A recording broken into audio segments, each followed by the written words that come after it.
Full maintenance ng motor ng Ogag. 2 gulong. Ano pang papalitan? Lever, gasket, cable, at itong kadena. Oha, brake shoe. Tara, daliin na natin to. Napalitan na natin ang sprocket, tsaka chain.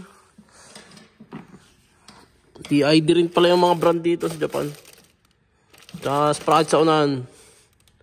Yung sprocket sa likuran may problema, medyo kalug. Tapos si Boss Yusay, yun, kinakabit na yung gulong.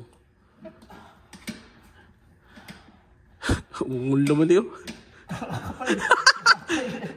Tawag mo dun eh, ano? Dun sa ilalim. Ha? Kakakita mo sa mga TikTok ay. Hindi mo na ako eh. Sige, tatakot ka lang eh. Taka ka pala ito. Gagana nga yan. Gago ka. Boss, namutla ka yata. Ganun pagtisun. Puta, sobrang tanga. Hindi niya alam kung tatakbo sa labas o saan yung kong tubig. Kingina mo ha. Kakakita mo sa TikTok eh. Please.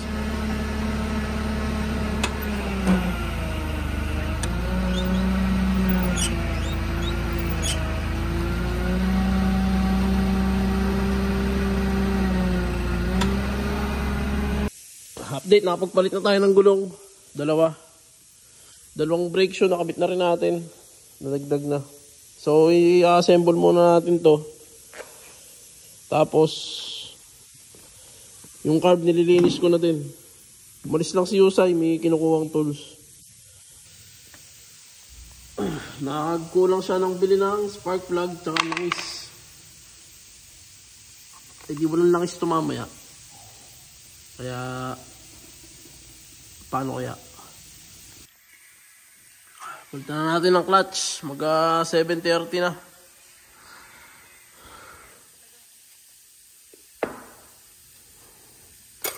Buti pa si boss. Sarap na ko po. Sasali ko pa eh. Samang-sama mo naman lalaki. Yun, okay na mga boss. King ina, natapos din. Oras na. 8:45. Palit gulong, harap likod. Brake shoe, harap likod. Chain set. Tapos, linis carb. Tune up. Change oil. Ano pa bang ginawa?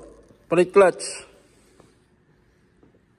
Tapos, nagka-problema kami rito sa cable. Nalaglag yung ano niya rito. Yung adjuster. Ngayon, nag-improvise na lang.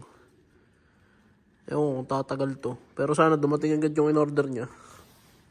Delikado yan eh. Ayun lang, mga lever. Pinaltan din pala.